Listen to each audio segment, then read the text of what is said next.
it's crazy what we witnessed. But as Thierry said, they have won all of our hearts and they have lost nothing tonight. Argentina's World Cup run is still alive, and for a moment, it really looked like it might be over.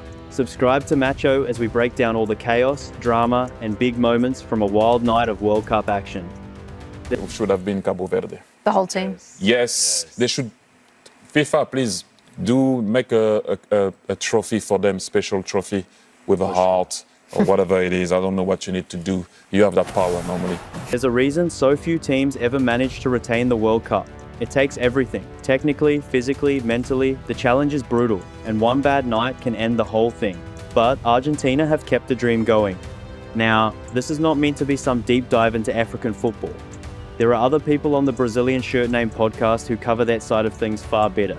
But Cape Verde deserve real credit for what they produced here. I'd watch them in the earlier games too, against the world champions, against Spain, and against Uruguay. They were impressive then, but tonight they were even better than in those draws. They offered far more than I expected. I thought this was going to be a backs-to-the-wall job, just sitting deep and launching desperate balls forward. It was nothing like that. Cape Verde really did themselves proud tonight and played a full part in a dramatic, unforgettable game of football. Anyone who sat through all 120 minutes of that match is not forgetting it anytime soon. It had everything, and it showed once again how ruthless the World Cup can be. That's the brutal shift in rhythm this tournament brings, especially with a group format that can feel pretty forgiving at first. Yeah, it will be part of the history. I mean, they didn't win the World Cup, but it's a beautiful story. And sometimes you speak more about the beautiful story than actually the big moments. But this was a big moment for Cape Verde. Who would expect them to do what they did? You win your opening game, things seem calm, and it almost feels like there's no real danger. Then, all of a sudden, the pressure hits hard and the jeopardy is everywhere. That swing is cruel, and Argentina looked like a team that did not handle it well at all. Since winning the World Cup in Qatar, there's been a feeling that this whole period for Argentina has turned into one long lap of honor. In modern football, where the spotlight is more fixed on the superstar than ever, it has felt like that lap of honor has been just as much about Lionel Messi, maybe even more, than about Argentina as a team being the reigning world champions. Actually, today they were playing. They were playing without fear, without respect, and they were playing better than Argentina.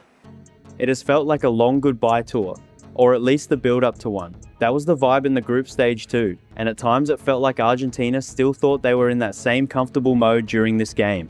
They did not start well at all, and for long stretches they looked flat, casual, and a little too sure that things would eventually fall their way. Then Messi stepped up and scored a brilliant goal, the kind of moment only he can produce, and suddenly the whole match tilted again.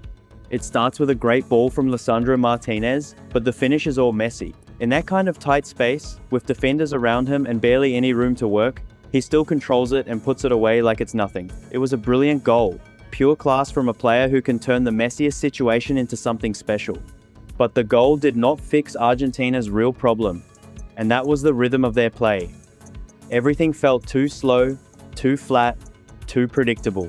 Their football is supposed to have that change of pace, slow one moment, then suddenly sharp and direct the next.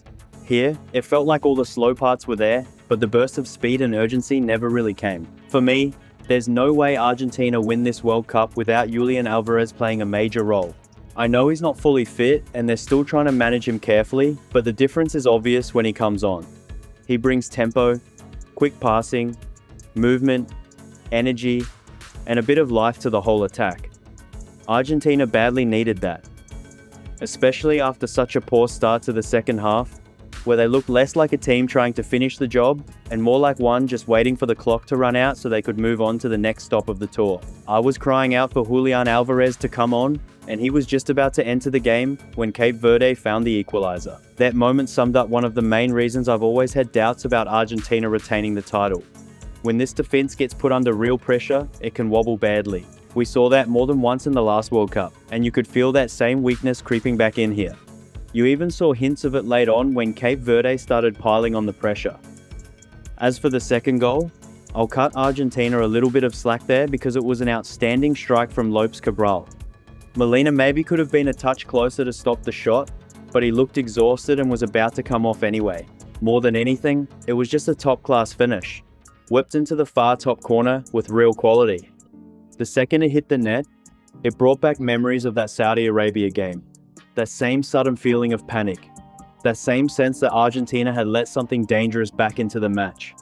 But the first goal is the one that really deserves attention because, defensively, it was poor from start to finish. Medina, at left back, is not tight enough to his man.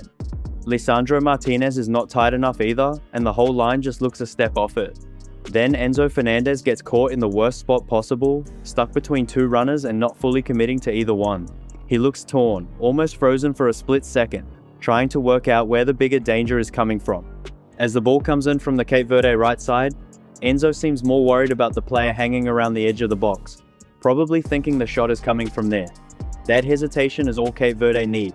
It's one of those moments where nobody fully takes charge, nobody attacks the danger early enough, and suddenly Argentina are punished for a defensive sequence that just felt far too loose for a team trying to defend a world title. But then you've got the runner, the late man breaking through, Duarte, and Enzo is caught between two players. That is where something has gone badly wrong in Argentina's defensive shape. You cannot allow a runner to arrive unmarked in that area, that close to goal, with that much space to attack. It's the kind of breakdown that will get studied closely by every team still left in this tournament, because it points to a weakness that can absolutely be targeted again. If there was one area where Argentina actually defended well, it was against the quick counter-attack. That was the main route I expected Cape Verde to use to hurt them, and in fairness, we didn't really see it. Cape Verde caused problems in other ways, but not through the fast break I thought would be their biggest weapon. So Argentina did handle that part of the challenge better than I expected, even if the rest of the defending still looked shaky. And this is where football has a strange way of circling back on itself. Back in March, Argentina was supposed to play Spain in the Finalissima, South American champions against European champions. The game was set to be played in the Middle East, or West Asia if you want the more accurate term, and it would have been a serious test right before the World Cup. Argentina did not seem too keen on playing that kind of high-stakes match so close to the tournament. It would have been a real pressure game, and probably not one they felt they needed. So when the war broke out and the match could no longer happen, they were hardly devastated. But the cancellation did leave them with a problem, because it took away one of the few chances they had to face top-level opposition and sharpen themselves before the World Cup started. So Argentina suddenly had a problem. The March FIFA window was the last one before World Cup squads had to be named, and they still needed opponents. They wanted to stay in Buenos Aires, they needed teams willing to come to them, and they needed games that would actually tell them something useful. In the end, they scrambled together two African opponents at the last minute, Mauritania and Zambia. At the time, I remember thinking it felt like a waste. Looking back now, it really wasn't. Argentina did not play especially well in those matches, particularly the first one against Mauritania, which they won 2-1. I think the Zambia game ended 5-0, but even in that one, there were moments where they looked far more open than they should have. The big issue in both games was how vulnerable they looked whenever the opposition broke quickly. And that matters because it's exactly the kind of football they've had to deal with in this World Cup. Teams sitting in a low block, staying compact, then exploding forward on the break. That is the challenge they've been running into, and those March friendlies gave them an early warning. At the time, Argentina probably expected to roll those teams over without too much stress. Instead, they got exposed to a style that clearly made them uncomfortable. In the end, those games may have done them a huge favour. For a defence that still looks vulnerable when the pressure rises, they at least seem to have learned one lesson from those friendlies. Do not leave yourself wide open to the counter-attack. I think there were real lessons taken from those matches, especially about midfield positioning, balance, and how careful they needed to be when committing bodies forward. Maybe Argentina did not expect to learn much from those games, but they might turn out to have been more useful than anyone realized. It's funny where football knowledge comes from and how certain matches suddenly start making more sense later.